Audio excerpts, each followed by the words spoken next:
dark, mysterious, cold space. Comets, asteroids, planets, stars, and something that's lurking over there, far beyond Pluto.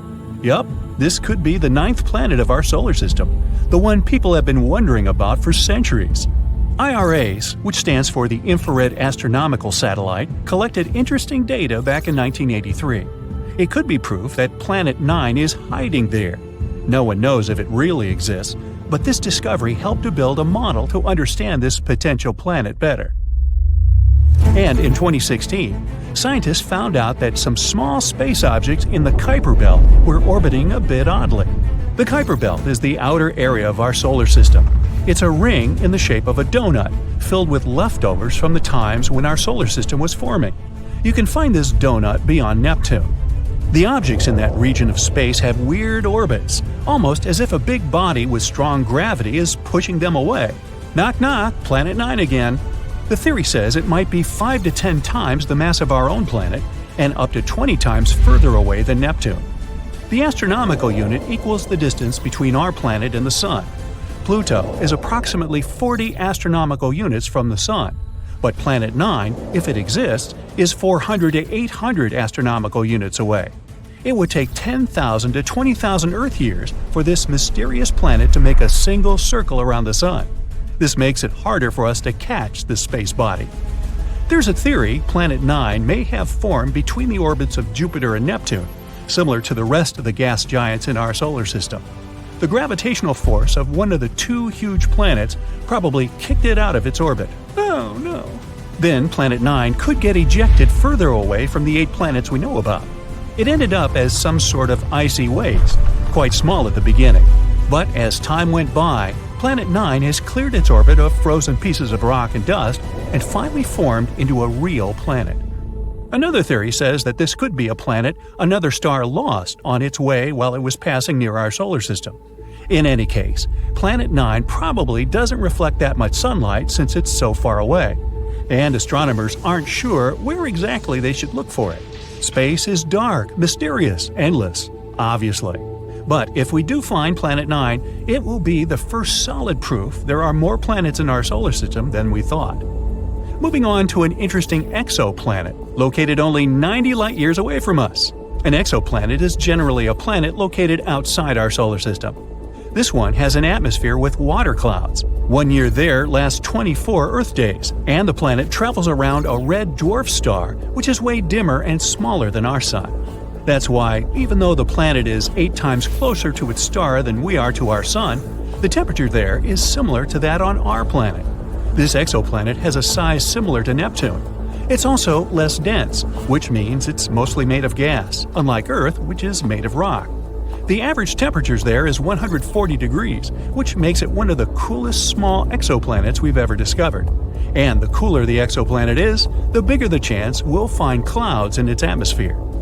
Researchers have discovered more than 4,000 exoplanets, but all of them have been found within the Milky Way, at least until now. For the first time, astronomers may have spotted a planet outside our galaxy. They called it M51 ULS-1. The planet is located in the Whirlpool Galaxy, a distant spiral galaxy 28 million light-years away from us. There was once a huge but pretty young star that got stuck in a gravitational dance with something that could be a dense neutron star, the collapsed core of a giant star, or a black hole. The star's dance partner had incredibly strong gravity. It was feeding on the star, greedily ripping away its plasma. Then something unusual happened. An unknown, maybe even Saturn-sized object passed by and blocked this confrontation from our solar system. Now no one can see what is going on.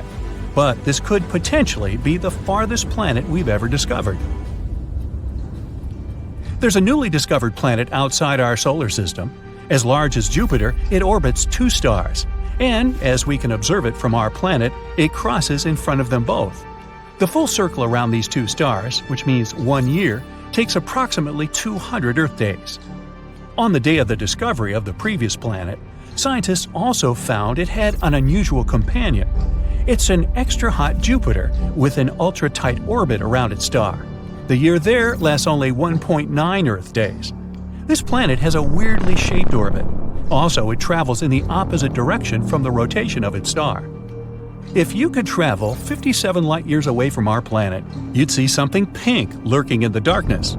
As you get closer, it becomes bigger and more fascinating. Yup, it's a magenta-colored planet. A few billion miles away from its sun, this guy is one of the youngest planets scientists have discovered.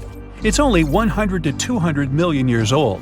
It's made of pink gas, similar to our Jupiter. So, if you could fly closer to its surface, this gas would envelop you like a thick fog. You're coming closer and going deeper, and the gas is becoming darker, getting a reddish shade. And look at the planet's core. It's super hot. Because of its high temperature of 460 degrees Fahrenheit, this planet is like an oven. The heat is the reason the planet glows so brightly. You'll also notice the sky is hazy pink, with clouds made of droplets of frozen water, similar to ours. There's another exoplanet half as massive as Earth, which is one of the smallest planets we've ever found outside our solar system. It has a diameter of 5,600 miles. For comparison, Earth's diameter is 7,900 miles. The planet in question is mostly made of iron, similar to Mercury. Mercury has a massive iron core and a very thin crust, which makes it an oddball in our solar system. At its early stages, it collided with some space body at least once. That collision pulled its outer layers away, which is why only the firm iron core remained. Maybe this exoplanet participated in a huge space crash too. That's what probably took away the planet's mantle and left mostly its iron core. Or maybe this is just a remnant of a gaseous planet that used to be the size of Neptune. The atmosphere of the planet could be blown away by, let's say, a huge amount of radiation coming from the star. This planet is only 31 light-years away from us, and the day there is less than 8 Earth hours long. The planet is only a little bit bigger than Mars. People aren't likely to ever settle in that place because of its extreme temperatures that go up to 2,700 degrees Fahrenheit. There might even be molten lava on the side of the planet that faces its star. Such temperatures are high enough to evaporate any atmosphere, so this planet might have had one in the past. Generally, gas giants like Jupiter can't support life because they have extreme weather conditions, temperature, and pressure, and there are no building blocks that might create life. But smaller terrestrial planets, such as, Earth, have more key ingredients like oxygen and liquid water. Plus, they have more temperate weather and other conditions. And still, not all of such planets support life, of course. It's not easy to find a planet with similar conditions as the ones we have on Earth, or at least the conditions that would allow life to develop there. But meet Kepler-22b, one of our most promising findings.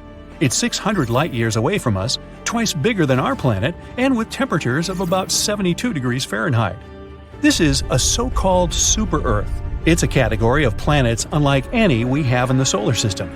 They're more massive than Earth, but still lighter than ice giants such as Uranus or Neptune. Super-Earths can consist of rock, gas, or a mixture of these two. Kepler-22b is within the habitable zone of its parent star, which is less bright than our Sun. The planet probably has a rocky core. It may have an ocean, but it doesn't host any life. At least, we don't know about it yet. Imagine a planet like Earth, but way heavier. We know that gravity gets stronger as mass increases. That's why giants like Jupiter in our solar system have super strong gravity. Jupiter's gravity is around 81 feet per second squared, which is 2.4 times higher than Earth's. It's so powerful that Jupiter attracts hundreds of asteroids to itself, which, without Jupiter's presence, would have fallen directly to Earth. However, Jupiter is a gas giant, which means it doesn't have a solid surface like Earth does. It's literally a ball of gases and winds with a dense core somewhere deep inside. If you tried to stand on Jupiter, you would sink until you reached it. But what would happen if we were standing on an Earth-like planet with a very strong gravity? First of all, it'd be a lot bigger than our Earth and pretty massive as well. That's a big deal, because it would affect its size and how it loses heat. Think of it like this: as things get bigger, they lose heat more slowly, like a big pot of soup simmering on the stove. Now I'm hungry. This means that the surface there will be quite hot. You can imagine a desert or savanna planet. The landscape would be different in general. You'd have shorter mountains and shallow oceans, and the planet would be pretty flat overall. The heavy gravity would make the insides molten, causing lots of geological action and making the surface even flatter.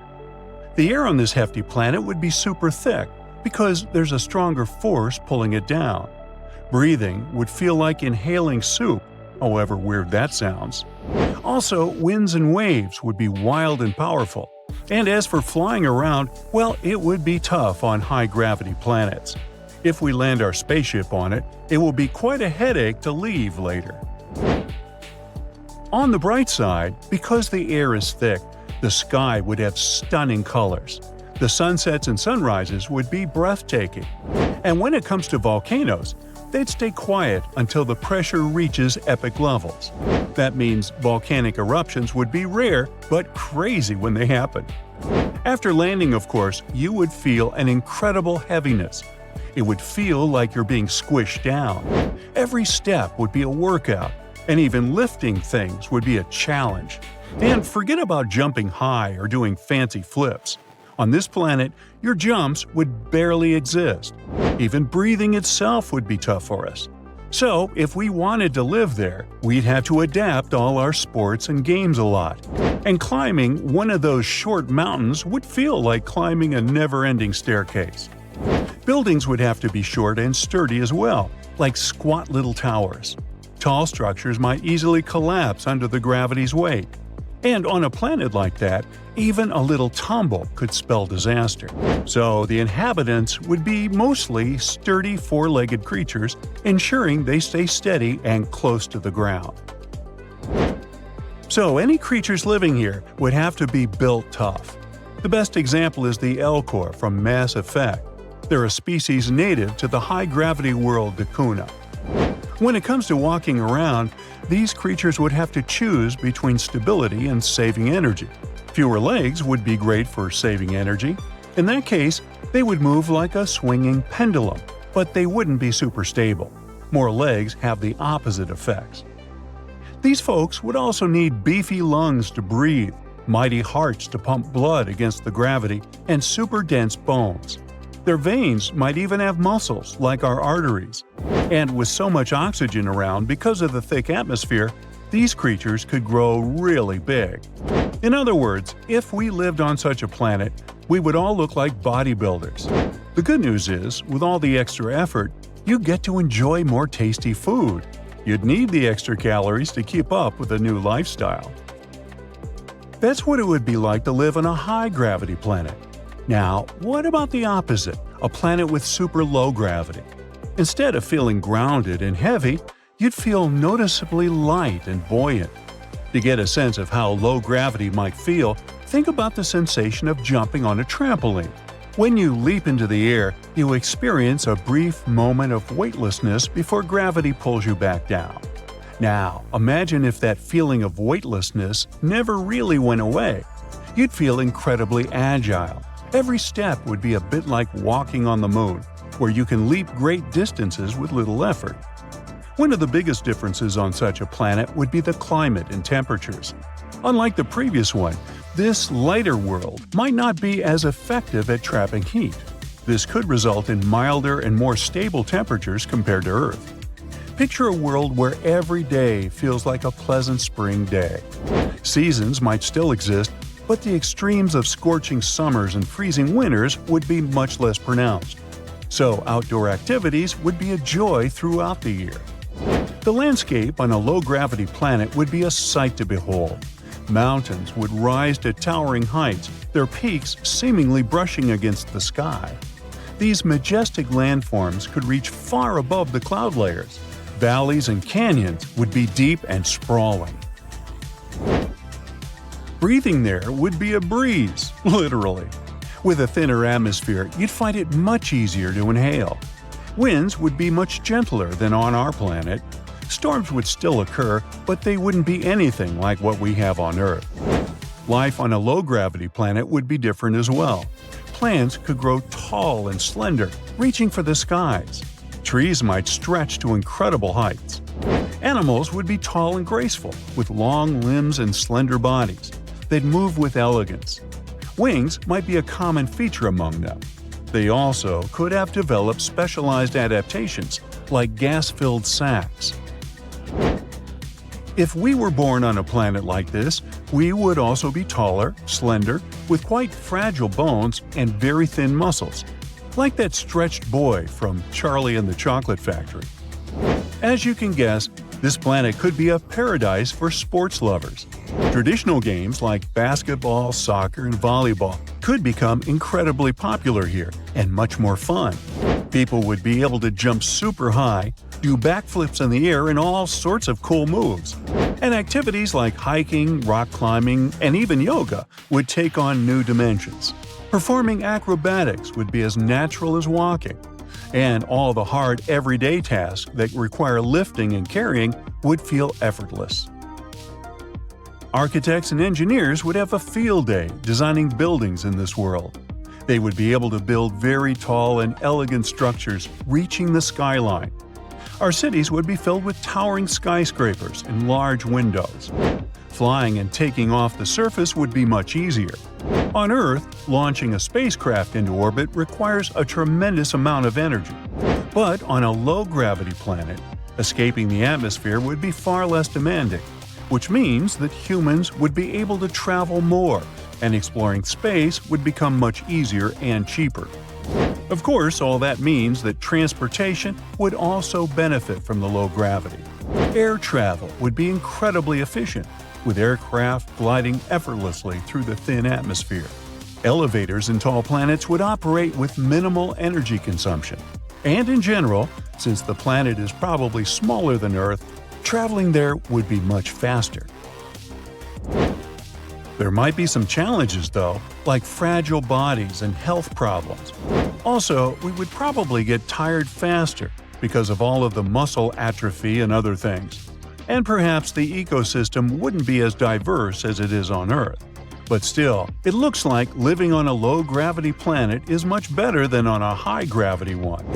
Moreover, it sounds like it might even be better than Earth. So maybe someday, we'll find a planet that will be like a paradise for humans. Until then, let's take care of our beautiful Earth. Perhaps we've all stopped to think at one point about what it would be like to live on another planet. I know I've had days like that. Gotta get away. And maybe even interact with other types of creatures that already live somewhere else in space. These days, such ideas sound more like something from a science fiction book. But in the future, permanently changing your address to another planet might turn out to be mandatory. Think of the stars in our solar system as a battery. Billions of years from now, its energy will be gone. Without its light and warmth, life on Earth can't exist. When you think about it this way, we have to hope that future humans will have found some other place to live by then. Thankfully, there's good news. Recently, scientists at NASA have announced that they have found a new planet that might be able to support life. They call it TOI 700e. E is roughly the same size as Earth, and it's located in a region of space where scientists think water could exist in its liquid form, which is crucial for the development of life. This planet is not the only one, though. Close to it, there's another promising planet which they call TOI 700d, but this one is further away from its star. Because of the distance from the main source of light, Planet D lies in a special area called the Conservative Habitable Zone. In simple terms, scientists aren't sure whether life might exist on this one, but they don't exclude such a possibility. Planet E is in the optimistic zone, which means that it's possible that it has water and even an atmosphere. Hey, at least we have some options. The two planets are in a solar system that's only 100 light-years away from Earth, which is considered pretty close in space terms. NASA found these planets by watching the light from the star and measuring how it moves when a planet passes in front of the star. This is the first time that NASA has found a solar system with multiple planets that could have life. So far, scientists have found over 5,000 exoplanets, and they think there could be at least 10,000 more. Specialists at NASA are looking into the ways to figure out if any of these planets could harbor life. But they also say we might find forms of life we don't expect to see, and that we should be open to other possibilities. That's because we only know about what life can be by looking at our own planet. Sure, everything sounds enticing so far, but don't pack your bags just yet. As appealing as these new planets might sound, there's still one problem: getting there. Scientists have been researching for decades how people can stay in space and thrive for long periods of time. And history tells us it's no easy project. Back in 1962, John Glenn became the first American to orbit our planet. To circle Earth a mere 3 times, he had to go through months of technical and physical preparations. These days, advanced technologies help us investigate Mars better, and scientists have figured out that there is water and materials on the red planet that may be useful to people. It has sparked the idea of sending people to Mars to live there, just to begin with. The first manned Mars mission is scheduled for the late 2030s or early 2040s, if everything goes well. The plan is for this to be a round trip, but even if NASA manages to plan everything well, the round-trip journey will still take about 500 days. It all depends on Mars and Earth's positions in their orbits around the Sun. One of the biggest problems with living on Mars is gravity. For starters, the astronauts will arrive at the red planet after months of living in microgravity. It means it could take them a lot of time to physically get in shape before they could start exploring. That's because living in microgravity conditions heavily affects the human body. It might mean loss of bone and muscle mass, as well as a shift in the normal movement of body fluids, which tend to go upward. This can lead to pressure on the eyes and even problems with people's eyesight.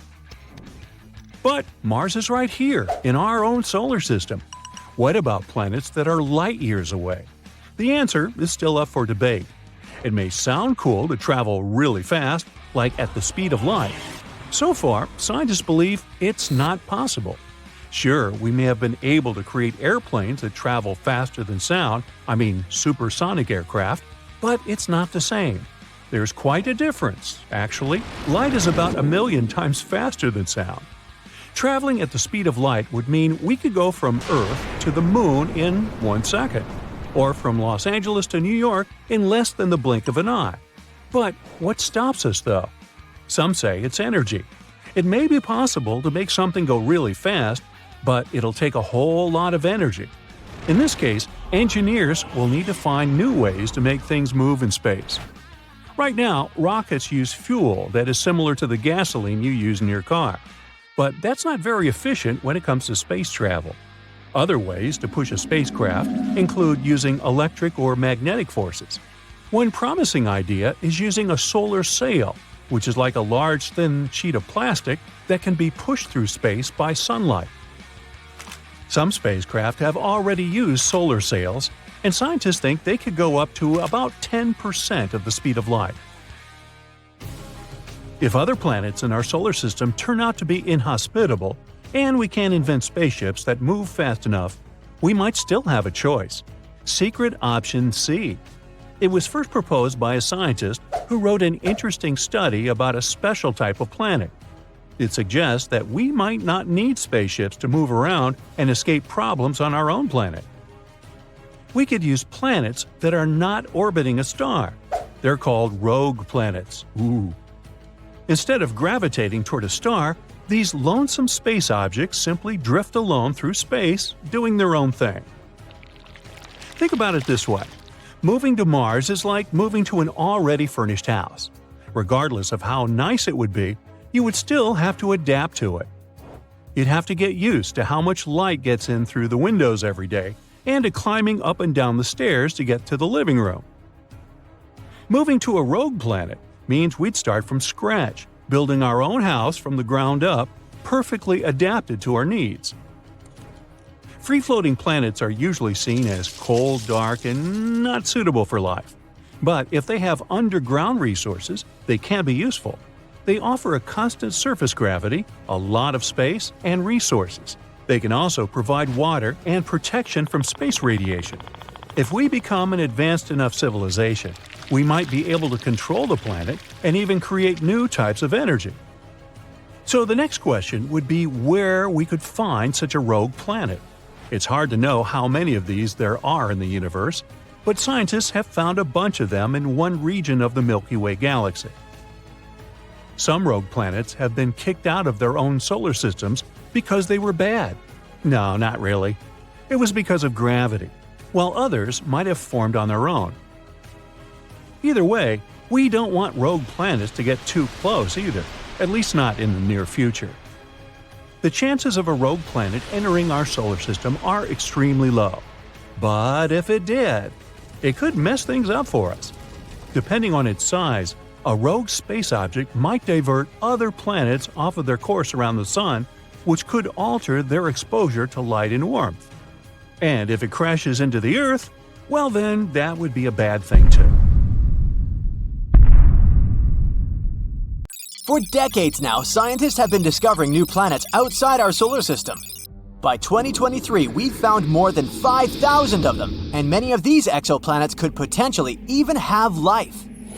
Now, if you're ready for a wild ride through space, let's find out what potentially habitable planets we've discovered in the last few years. LP890-9b and LP890-9c. Buckle up because we're heading to LP890-9, a red dwarf star located a whopping 105 light-years away from Earth.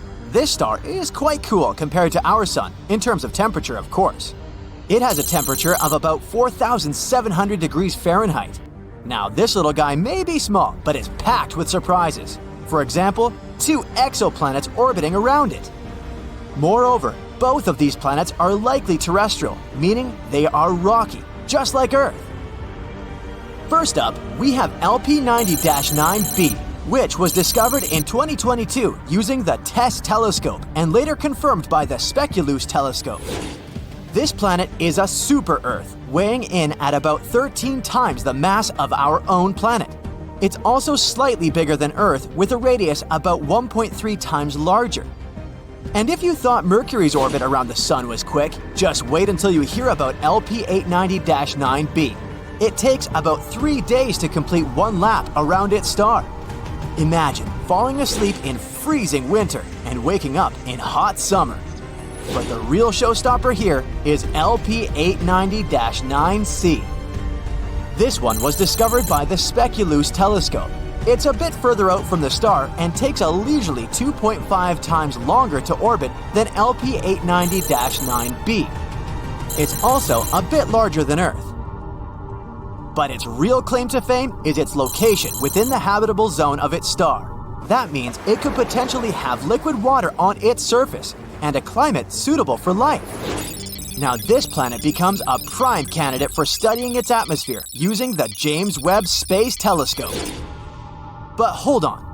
It's not all sunshine and rainbows for LP890-9c.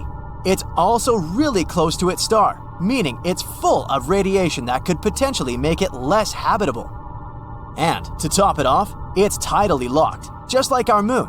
That means one side of the planet is always facing the star and is incredibly hot, while the other is always in the dark and really cold. Scientific models suggest that this planet could be more like Venus in terms of its atmosphere and climate. And Venus isn't known for being human-friendly. But despite these challenges, LP890-9c is still a fascinating exoplanet worth studying further. Who knows what secrets it may hold? Let's move on to the next candidates. GJ1002b and GJ1002c. An international team of scientists, led by researchers at the Instituto de Astrofísica de Canarias, has found 2 Earth-like planets just 16 light-years away from our solar system. They both orbit a red dwarf star called GJ1002. Our Sun is a yellow dwarf, which means that GJ1002 is much cooler and fainter than our own Sun. But that's okay. Both planets are very close to its star, so it shouldn't be too cold or dark on them. These planets, called GJ1002b and GJ1002c, are both in the habitability zone of their star, meaning they could potentially support life. Also, both of them have masses similar to that of Earth. GJ1002b is the inner planet and takes about 10 days to orbit its star, while GJ1002c takes a little over 21 days. These planets are great candidates for studying their atmospheres and could even be targets for future missions to search for signs of life. The most important thing is that these two planets could potentially support life, and that's pretty cool. Plus, the fact that they're located so close to us means that we might be able to visit them someday. Well, maybe not us personally, but you know. And maybe one day, we'll even find some extraterrestrial life on one of these planets. Now that would be out of this world. But moving on to the next one. Kepler 1649c. Kepler 1649c, also known as the Lost Exoplanet, was rediscovered in 2022 by scientists using data from NASA's Kepler spacecraft. This exoplanet is located about 300 light-years away from Earth and orbits a small, cool star called Kepler 1649. It's about the same size as Earth, and just like the previous ones, it's located in the habitable zone of its star. Initially, the data about this planet was discarded. A special computer program called RoboVetter, written to automatically sift through the volumes of Kepler data, labeled this candidate as a false positive. In other words, the program thought it was just some kind of an error or interference. Fortunately, the researchers double-checked such things, and when rechecking the data, they managed to rescue poor Kepler 1649c. Now we know that this is a terrestrial planet just like Earth, and if it really does contain water, there could even be life there. But don't pack your bags just yet. There are still many unknowns about Kepler 1649c. For example, we don't know what its atmosphere is like or what kind of surface it has.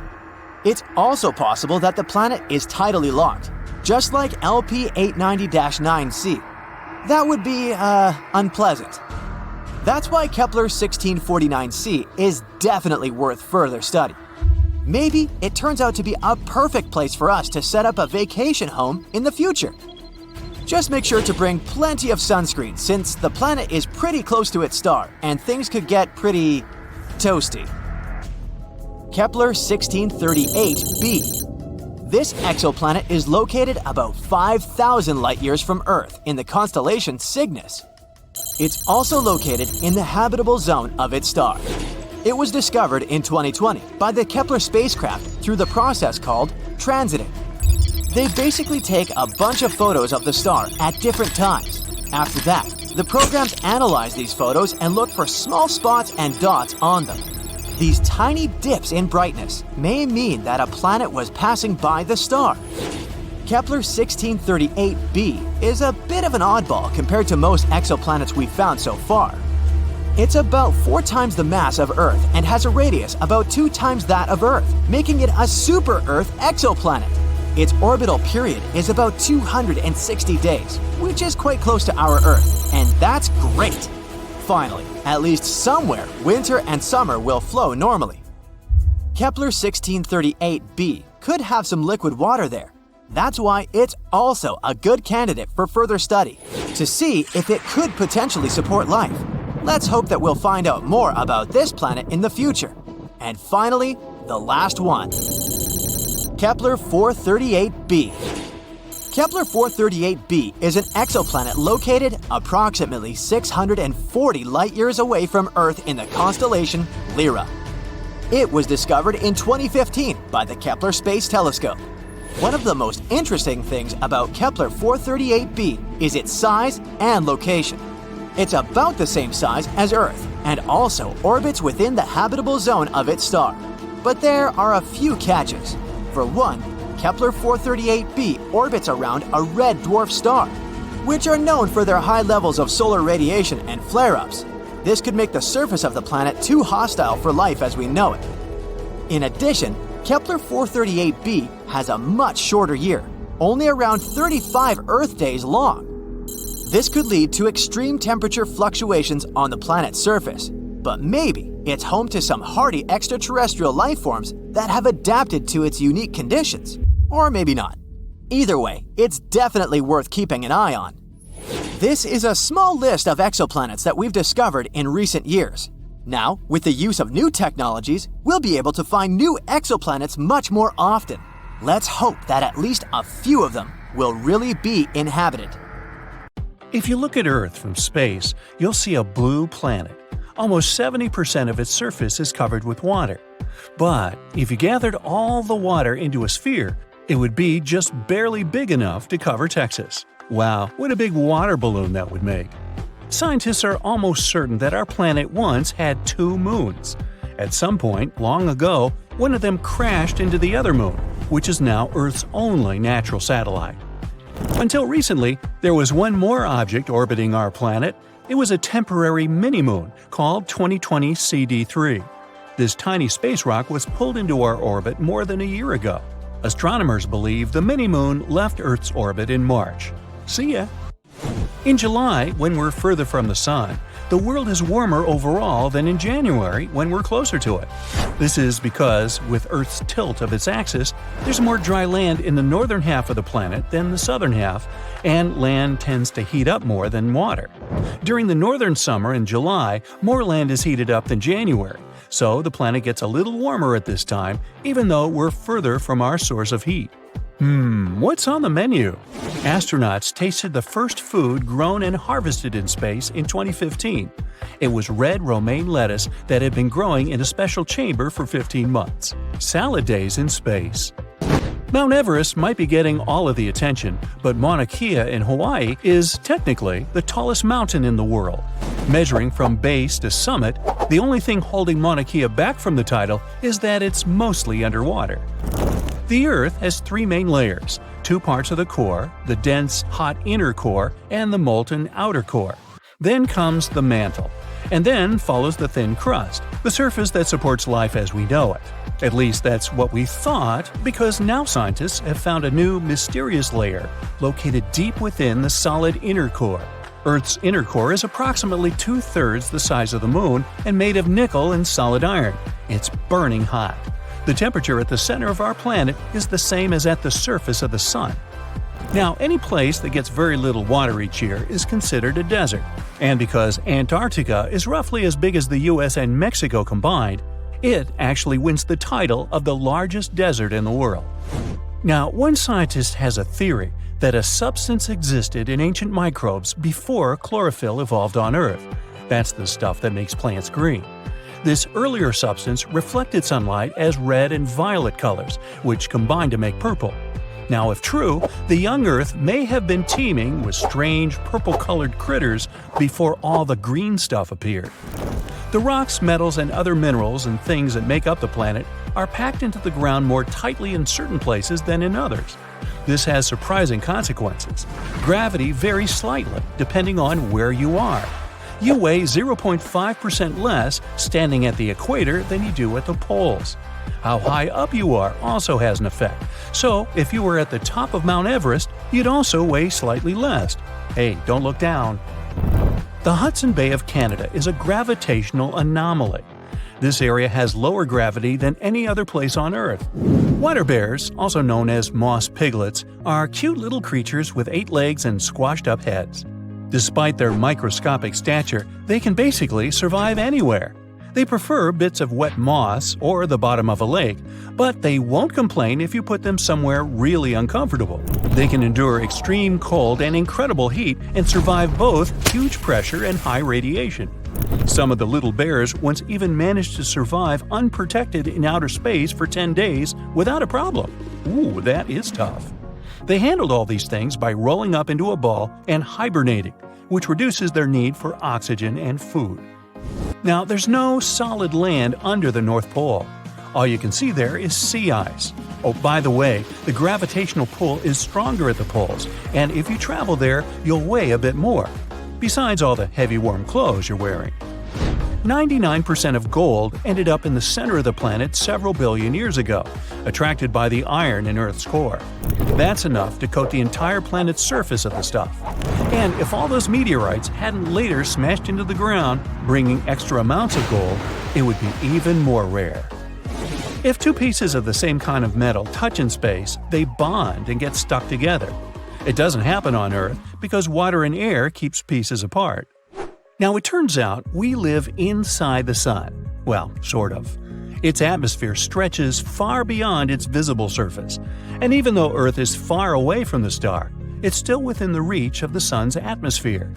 Auroras happen when charged particles from the sun get caught by Earth's magnetic field and crash into the upper atmosphere near the poles. Earth's southernmost continent, Antarctica, is only the fifth largest one, but it contains almost 70% of the planet's fresh water and 90% of the world's ice. Our planet has its magnetic field thanks to scorching hot liquid metal that's flowing inside its outer core. This creates electric currents, and they, in turn, generate the magnetic field. Earth is the densest planet in the solar system, but this density varies depending on where you're looking. For example, the crust is less dense than the solid metallic core. You're walking, running, jumping, but when you stop, it always feels like you're standing still. Well, in reality, you're moving even when you're perfectly still, because Earth is always on the move. Not only does it spin on its axis at 733 miles per hour, depending on where exactly you're standing, but it is also orbiting the Sun at a speed of 66,600 miles per hour, completing the trip in 365 days or so. The Earth is a planet that recycles all the time. The ground we're walking on is recycled. Our planet's rock cycle turns rocks of one type into another. The depths of our planet are filled with magma. As magma is going out on the surface, it hardens into rock. Tectonic processes like volcanic activity, earthquakes, mountain building, and all the other processes bring that rock to the Earth's surface. There, erosion shapes it and shaves little bits off. Those small particles then get deposited. All the pressure coming from above compacts the particles into sedimentary rocks, like, for example, sandstone.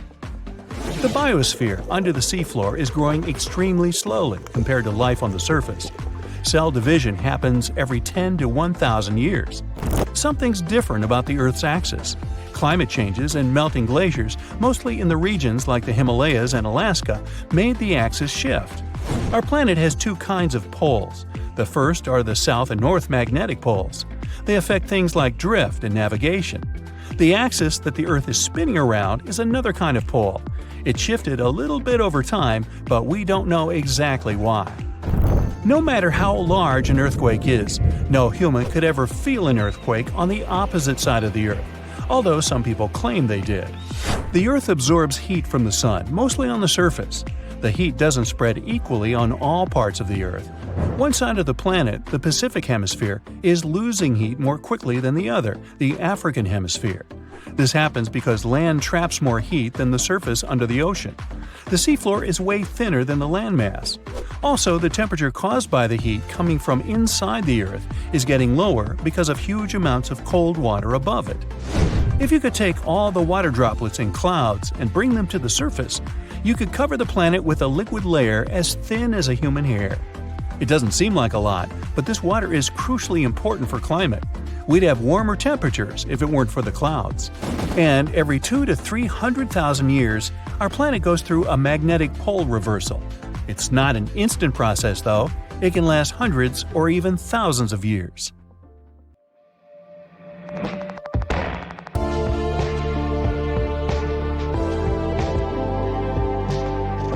So check this out. Astronomers have discovered an exoplanet they're calling Super Saturn. It's got rings over an AU wide. An AU is the astronomical unit, the distance between the Sun to the Earth. That's an incredibly huge ring system, hence its name. Super Saturn is being called Mamajek's object after the astronomer who led the team to whom we owe the discovery. Professor Eric Mamajek of Rochester University in New York found Super Saturn while scouring through data downloaded from wide-angle transit observations.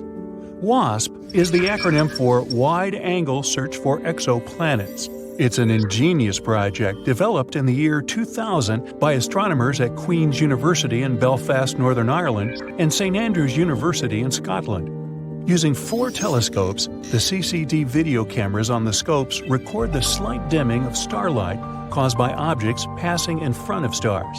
This is called the transit method of exoplanet detection. So, for example, the planet Venus transits across our view of the Sun every couple hundred years. A black dot, the silhouette of Venus, is visible, crossing in front of the Sun as Venus passes between our line of sight and the Sun. This tiny eclipse causes the amount of sunlight coming to Earth to be reduced by a minuscule amount, also known as teeny tiny. The same is true for all the stars in the Milky Way that have planets going around them. Exoplanetary transits in front of stars must be in direct line of sight with Earth for the starlight to be dimmed. Such transits do not occur very often. That's why thousands of stars must be looked at simultaneously for as long of a duration as possible, between 4 and 8 hours a night. WASP was created to stare continuously at as wide of a range of stars as possible. Maybe one of them would show an exoplanet transit. That translates into a lot of data being produced, about 40 gigabytes per viewing session. Computer scientists at Leicester University in England developed a computer program to store the data and generate photometric graphs of the light intensity of each star. Open University, also in England, joined the WASP project, took this data, and made it available for research by astronomers worldwide. The graphs of the intensity of starlight show that changes in its brightness are called light curves. These graphs have 2 axes. One is in the timeline axis, the other one is the intensity of light. As the object, considered an exoplanet, though it could also be a brown dwarf star, crosses in front of the star, the timeline axis keeps track of how swiftly it is moving. It tells us how close the object is to the star, while the brightness axis keeps track of how much the starlight dims. This way, we can find out how large the object is. Now, obviously, big objects will dim the light more and be easier to detect. At present, Earth-based equipment is not sensitive enough to measure the dimming caused by planets as small as Earth.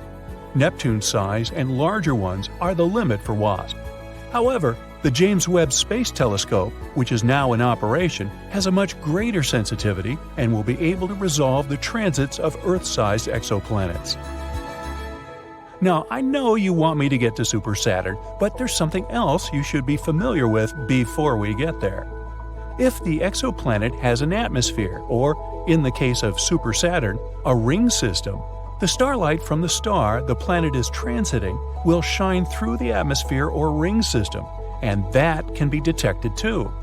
The light curve will show less dimming in the photometric data, because not all the starlight is being blocked. Some light is still getting through the atmosphere or rings. This is important because it gives astronomers a reading of the atmosphere. The James Webb Space Telescope is fitted with spectroscopes that can determine the gas content of the transiting exoplanet atmospheres – oxygen, methane, carbon, etc. The WASP project has been really catching on. There's a Super WASP project now consisting of WASP North and a WASP South. One looks at the sky above the northern hemisphere, the other looks at the sky above the southern hemisphere. There's also a Next Generation Transit Survey, NGTS, based on the WASP project. It's automated, so astronomers don't have to stay up all night sipping coffee, but they can if they want to.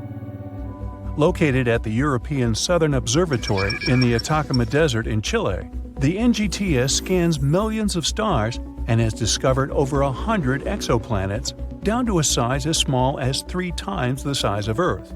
NGTS has started a Planet Hunters Club on social media.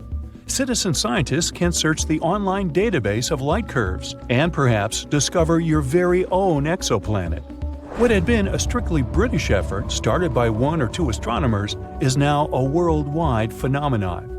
With the ability to read the spectroscopic signatures of atmospheric gases during exoplanet transits, a new idea emerged: technosignatures. That is, specifically identifying gases in exoplanet atmospheres that are produced by civilizations. The James Webb Space Telescope can do this.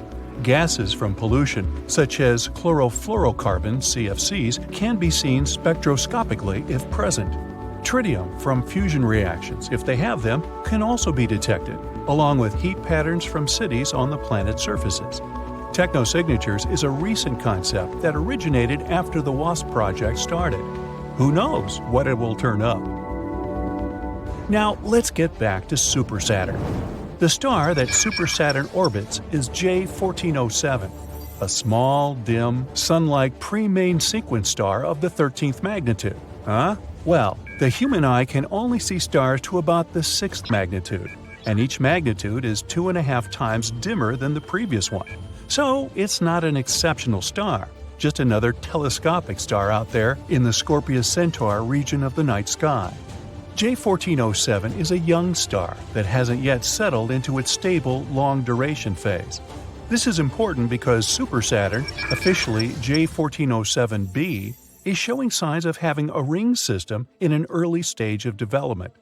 Super Saturn's light curve was tucked away in the mountain of data from the Super-WASP project. Professor Eric Mamajek and his associate Matthew Kenworthy of Leicester University studied the data thoroughly and produced a detailed report on it. Knowledge depends on good data. The horizontal axis of J1407b's light curve, the time axis, is what's causing all the hubbub. It took Super Saturn weeks to transit across in front of its parent star, 56 days to be exact. Planetary ring systems that we are familiar with in our solar system orbit right around the equators of the gas giant planets and are very thin, from only a few meters thick down to a few centimeters. In a telescope, Saturn's rings will seem to disappear when the planet is at zero inclination toward Earth. Saturn must be inclined at an angle in relation to Earth to see Saturn's beautiful ring system. It's something everyone should make a point of seeing: Saturn in a telescope. If Super Saturn's rings blocked most of the light from J1407 for 56 days, it means that the planet had to be orbiting at a steep inclination to its star. If it were at zero inclination, we wouldn't see the rings blocking any light. Therefore, the orbital time could be determined, 10 years minimum to 200 years if the orbit is highly elliptical. The superplanet itself is calculated to be 24 times the mass of Jupiter, which means that if it is gaseous, it could be a brown dwarf star. Super Saturn appears to have a Mars-sized object orbiting around it, because there is a huge gap in the rings that was most probably cleared out by a large object. The Cassini division in the rings of Saturn is where the moon Mimas has cleared out a path through Saturn's rings. The light curve of Super Saturn has only been observed once. All the exoplanet detection systems are keeping an eye out for it to come back around J1407. No one knows when that will occur. Some astronomers have suggested that J1407b is a brown dwarf star system in itself, merely passing in front of, but not connected to, star J1407. An orbital reappearance of Super Saturn would disprove that conjecture. The center region of Super Saturn blocked out all the light from its primary star. This is what indicates that the ring system is new and in an early developmental phase. Over time, the very dense ring mass close to the planet is expected to thin as all this matter gets absorbed into the planet or ejected into space. This is what has happened with our solar system's gas giant planets. The Mamajek object is a shocker. Never before or since has a light curve been detected like Super Saturn's. Super Saturn has added a new chapter to our understanding of the formation of ring systems. So, here's to you, Super Saturn. Hope to see you again soon. An exoplanet is any planet inside our solar system. Some of them are free-floating. Those are called rogue planets. They move around the galactic center. Others orbit their host star, or two. For the first time, astronomers discovered exoplanets in the 1990s. Since then, scientists have found thousands of them. And now, you can sneak a peek too. Spoiler alert, some exoplanets are pretty bizarre. Others resemble our home planet and could probably support life. The closest to Earth exoplanet is Proxima Centauri b. It's a mere 4.2 light-years away from Earth. Recently, astronomers have found out that this world might resemble Earth even more than previously thought. It's only 17% more massive than our home planet. It orbits a star that is dimmer and less massive than the Sun. Proxima Centauri b is in the middle of the star's habitable zone. This means that chances are liquid water and life might exist on the planet. It looks like the exoplanet is tidally locked with its parent star. This means one of its sides faces the star at all times, and the other is always in the darkness. Scientists haven't figured out yet whether the planet has an atmosphere. It's traveling too close to its star and completes one orbit within 11 Earth days. The radiation from the star might be pulling the planet's air away. If this is the case, Proxima Centauri b isn't likely to have liquid water on its surface. Gliese 832c is 16 light-years away from Earth. In the cosmic scheme of things, it's a stone's throw away. This exoplanet is 5 times as massive as Earth and travels much closer to its parent star. That's why a year on this planet lasts a mere 36 days. But since this star is a red dwarf, much cooler and dimmer than the Sun, Gliese 832c gets as much light and heat as our planet does. At the same time, it's still unclear if Gliese 832c is similar to Earth.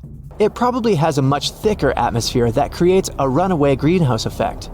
This phenomenon occurs when a planet absorbs more heat from its host star than it can release back into space. This means that Gliese 832c is more likely to resemble scorching hot Venus rather than relatively cool Earth. Another Earth-like planet, TOI 700d, is 100 light-years away from us in the constellation Dorado. It orbits a small and rather cool dwarf star that is about 40% of the mass and size of the Sun. Its surface temperature is half as high as that of our star. The outermost planet, which is the very TOI 700d, is almost the size of Earth. It also sits in the habitable zone of its parent star. No flares from TOI 700 reach the planet. This increases the chances of the exoplanet being habitable. This means it can potentially develop and maintain life. Scientists don't know for sure the exact conditions on the surface of the planet, but one of the computer simulations they've created shows a planet covered with an ocean. It has a very dense atmosphere dominated by carbon dioxide. Astronomers think a similar atmosphere surrounded Mars when it was a young planet. But another 3D model shows TOI 700d as an all-land, cloudless world. That's what our Earth would probably look like if it wasn't covered with oceans. Winds on TOI 700d move away from the night side of the planet and meet in the area that directly faces the star. There is an exoplanet that stands out among the rest because of its awesome magenta color. You can find this world in the Virgo constellation. The planet is called Gliese 504b. The distance between this planet and its parent star is 9 times the distance between the Sun and Jupiter. The planet formed relatively recently and is still glowing with heat. That's why its surface looks pinkish. Just 20 light-years away from the Sun, which isn't such a great distance when we talk about space, a bizarre rogue planet is roaming our home Milky Way galaxy. But even though this planet doesn't orbit any star, it still has an incredibly powerful magnetic field. It's 4 million times stronger than Earth's magnetic field. The exoplanet also produces amazing auroras. When it was discovered in 2016, astronomers were almost sure they had detected a brown dwarf, which is an object too large to be a planet and too small to be a star.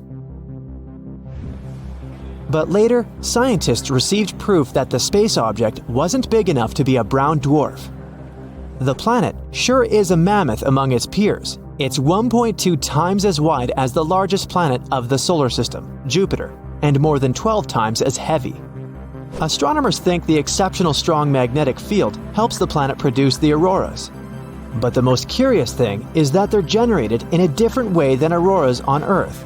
It might be because the exoplanet's moon helps the planet create these light shows. If you traveled 20,000 light-years away from Earth, you'd come close to a red dwarf in the Sagittarius constellation. Such stars are very cool and small. Quite far away from this cold star, there's a planet. The distance between this world and its host star is so great that the planet receives very little heat. It's one of the coldest planets ever detected. The average surface temperature on the planet is lower than -360 degrees Fahrenheit. That's why the entire planet is covered with a thick layer of ice. If you stepped onto its surface, you'd see nothing but glaciers, plains, and mountains of ice. And still, astronomers claim life might exist deep beneath the frozen surface. All because the core of the planet is likely to generate enough heat to melt some of its inner ice. In this case, there would be an enormous subsurface ocean, maybe even swarming with bizarre life forms on the planet. One of the oldest exoplanets we know about is PCR B162026b. It's about 12.7 billion years old. It's almost 3 times as old as Earth, which appeared 4.5 billion years ago. This also means that the Genesis planet formed only about 1 billion years after the Big Bang. The planet is so old that its 2 parent stars have had enough time to evolve into a white dwarf and a pulsar, making almost 100 revolutions per second. Sunrises on this planet must look awesome. I bet the next exoplanet isn't like any other you might have seen before. It's often called Super Saturn or Saturn on steroids. That's because J1407b has a colossal system of rings. They're 640 times as large as those of Saturn. The bizarre world is 434 light-years away from Earth. It's the only planet we know about that has rings similar to Saturn's. If you moved J1407b to our solar system and replaced Saturn with it, its rings would look many times larger than a full moon. Astronomers have noticed a gap halfway through the planet's rings. The chances are high that an exomoon the size of Mars orbits the planet somewhere within this gap. If you lived on this moon, you'd have an awesome view every time you looked up into the sky. This exoplanet, called WASP-12b, munches on the light coming from its star. It's one of the darkest worlds people know about. All because its day side consumes light rather than reflects it back into space. The planet is giant, twice the size of Jupiter, and it traps more than 94% of the light that reaches its atmosphere. This is likely to be the main reason for the insane temperatures on the surface of the planet. They can rise up to 4,600 degrees Fahrenheit.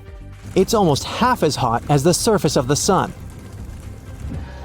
WASP-12b travels so close to its host star that it needs just 1 day to complete one orbit. Its night side isn't as hot as the day side, a mere 2,200 degrees Fahrenheit. Because of this difference in temperature, water vapor and clouds gather above the surface of the planet. From time to time, swirls of material from the planet's superheated atmosphere spill onto its star. About 4,000 light-years away from Earth, there's an exoplanet that might be one enormous diamond. It's 5 times the size of our planet, but needs only 2 hours and 10 minutes to orbit its parent star. It's a pulsar rotating at a rate of 10,000 times a minute. The planet is denser than any other we've discovered so far. It consists mostly of carbon, which is so dense that astronomers think it might be crystalline. If it was true, it could mean that at least some part of the planet is diamond. On WASP-76b, it rains iron on the night side of the planet, and the temperature on the daytime side rises up to 4,300 degrees Fahrenheit. That's hot enough to vaporize most metals. This exoplanet is a bit smaller than Jupiter and located 640 light-years away from Earth. Such terrifying weather conditions in this world are caused by its unusual orbit. The distance between WASP-76b and its parent star is 10 times shorter than the distance between Mercury and the Sun. That's why the star and the huge planet are tidally locked. One side of WASP-76b always faces the star, and the other side is always pitch black. This bright blue exoplanet sits 62 years away from Earth. A bit larger than Jupiter, it looks calm and peaceful. Its blue color might remind you of our home planet. But this familiar appearance conceals the planet's horrifying nature. The beautiful hue comes from silicate atoms and particles that make up the atmosphere. But the wind speed on the planet can reach 5,400 miles per hour. That's 7 times the speed of sound. The temperature there can rise up to 1,600 degrees Fahrenheit. But this isn't the worst. In this bizarre world, it rains glass, sideways. So it's probably not the place where you'd like to spend your vacation.